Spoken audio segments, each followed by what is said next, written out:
Hello and welcome to my YouTube channel. My name is Julie, and on this channel, we talk about all things self-development and becoming the best version of ourselves.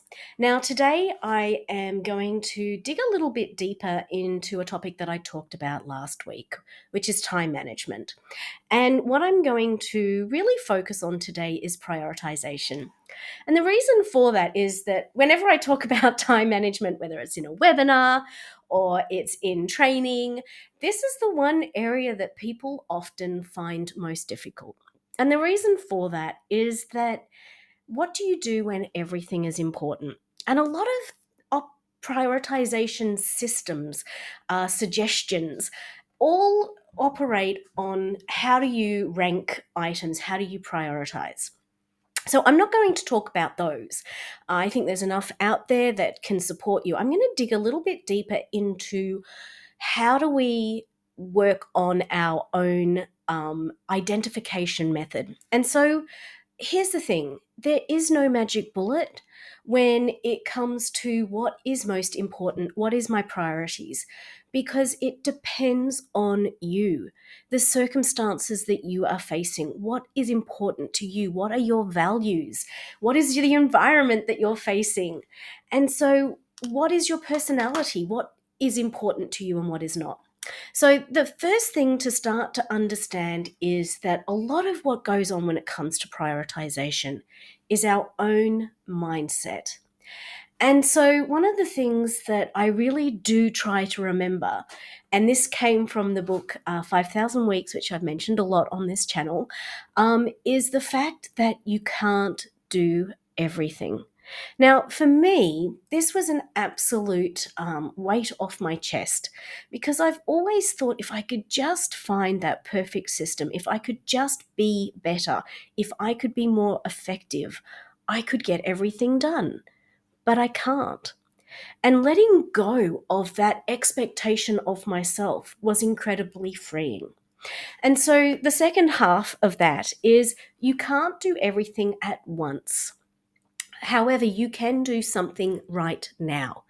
And that's what I've tried to focus on, is less about all of the things at once and more of what is most important right now. If I was only to do one thing today, what is that one thing? Now, one of the things to remember when it comes to time management and prioritization, roughly 45% of our day is spent doing things we habitually do. We sit down, we open our emails, and we kind of just go through our day fairly standard. What I did yesterday is the same as today. Now, obviously, interruptions and emergencies, those sorts of things can sort of bounce us out of doing things by habit, but generally, all things accounted for, we will fall back onto our habits. And so, one of the things that can help us is to slow down, to speed up. And what I mean by that is that often we're just so busy chasing, putting out fires, dealing with this emergency, dealing with that. Oh, this is now someone's chasing me for that. And so we do those. But what we need to do every now and then is take a deep breath, slow down, and actually think through, what do I need to do? Why do I need to do it? And when do I need to do it by? Now, as I said last week, that's where I use my journaling. I start my day by allowing my brain to run everywhere. It takes me about 15 minutes to do all of my journaling prompts. But part of that is just to download everything that is in my head. And then I move from the download to the capture. And the capture is where I write everything that I possibly need to do. And I can check previous entries to see, have I missed anything? And then it allows me to create that to-do list. Now, sometimes that to-do list can feel overwhelming. It's got all of these important tasks. And so how can we manage that? How can we focus on what is most important now? And there's a, a line that goes through my head whenever I get to this point. And it's a poem by a 17th century poet by the name of Andrew Marvell, and it's To His Coy Mistress. And it was, funnily enough, written to pressure his mistress into having sex with him.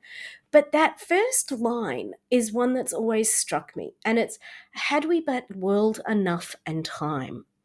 And when it comes to time management, I find this a useful mantra to live with, is that we do not have enough time and we do not have enough world.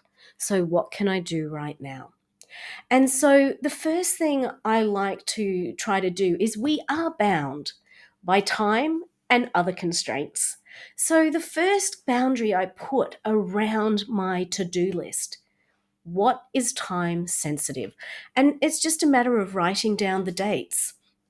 Now, then I try to estimate how long each task will take. So this is again a slow down to speed up. The whole point is that by taking the time to isolate what we need to do, how long it's going to take, what needs to be done first, it allows us then to get into that second step of time management, that time blocking. So by identifying that, I can say, okay, what is due first? How long will it take? And then I can start to put it in.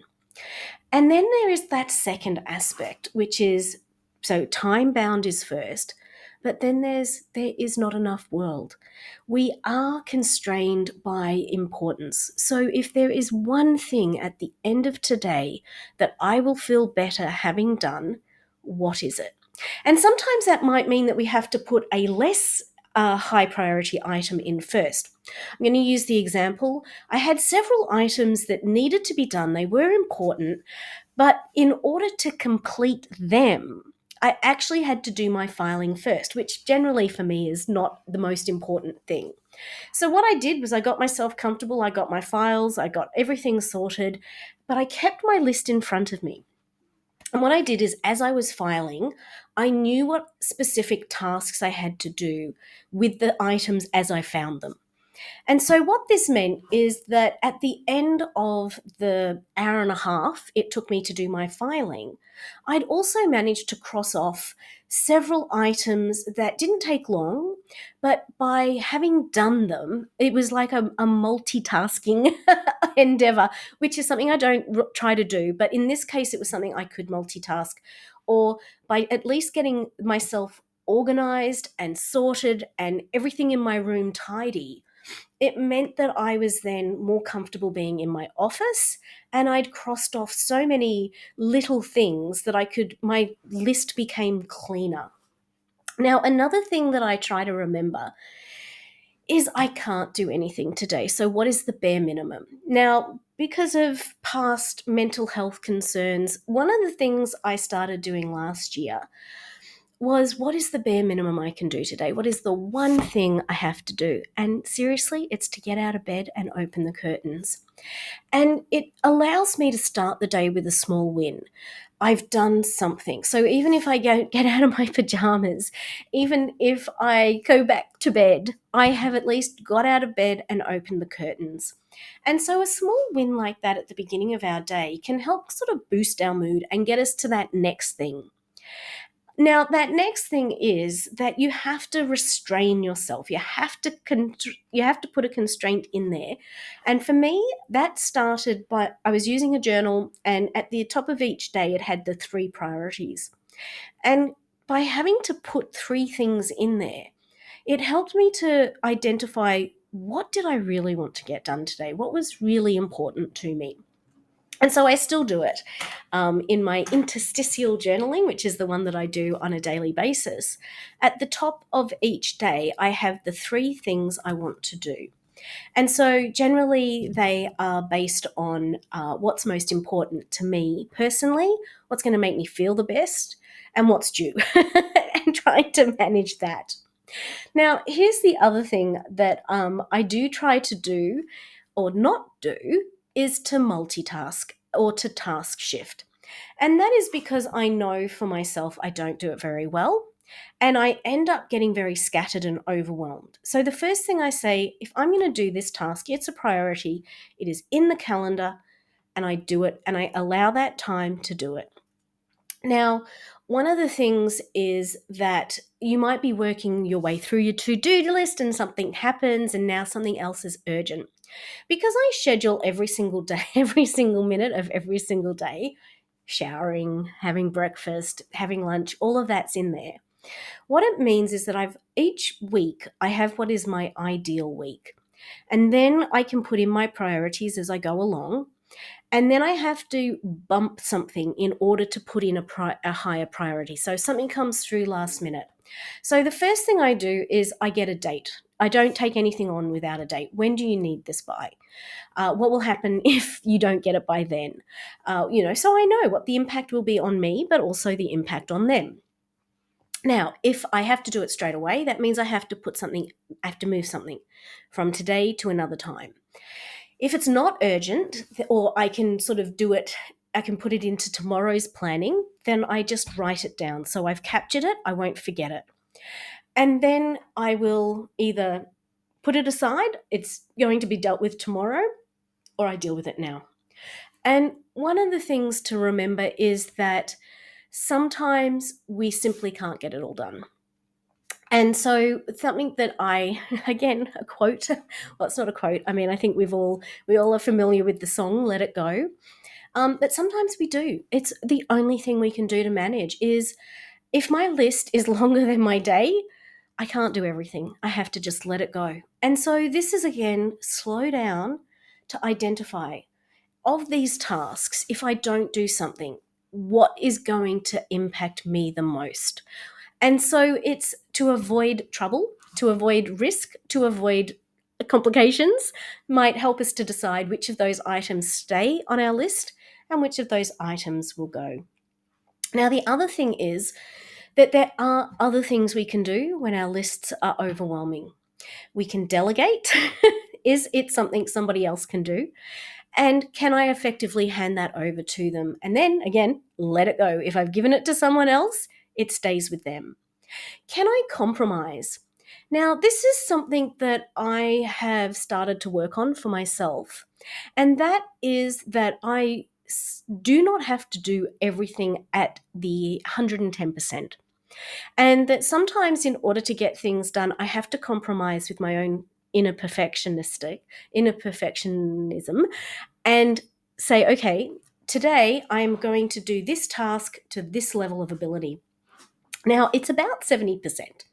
However, just a little caveat on that. What I have found is that if I get something to a point and I'm like, either I spend another hour on this, making it perfect, or I send it off, I submit it as it is, 99% of the time, it's more than enough. And the person will respond, great job, really appreciated it, thank you. And the few times that they want something, it's usually just, oh, can you edit this or can you just change this? So it's not a huge big deal. It's not a big deal to them. I've met my deadline and there might need to be some changes, but that's okay. And then that means that instead of wasting that hour perfecting something, I was able to do something that was more important. So being able to compromise on my own standards is something that I have found valuable because sometimes it is better to have done something than to have done nothing or to have not submitted because it's not perfect. Now, the other thing is delete. Can I just delete it? Is it not a high priority? Is it something that is someone else's problem? And so can I drop it, not do it? Can I let it go? Can I say later? If doing this is going to make me sick? Now, I am sick at the moment and I've been so for 6 weeks. I've had to be very careful with my time because if I am overburdening myself, staying up too late, getting up too early, I get sicker. And so I have to know that if I say yes to this and it makes me sick, is it really worth doing? Now, that's kind of the advice that I've got to do.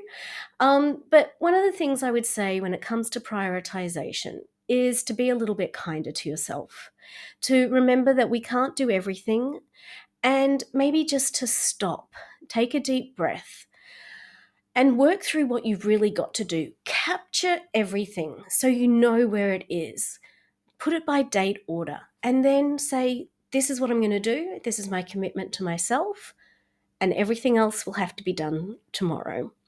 So, again, like with all things, this is my journey. This is what works for me. But I would love to hear from you. What have you found most helpful when it comes to prioritization? And not prioritization systems, but to get you to that first step of being able to prioritize, of being able to compromise on what you do, on being able to say, it is what it is, and I'm getting done what I get done. And how do you manage that overwhelm? So with that, thank you very much for your time, and I look forward to conversing with you all next week.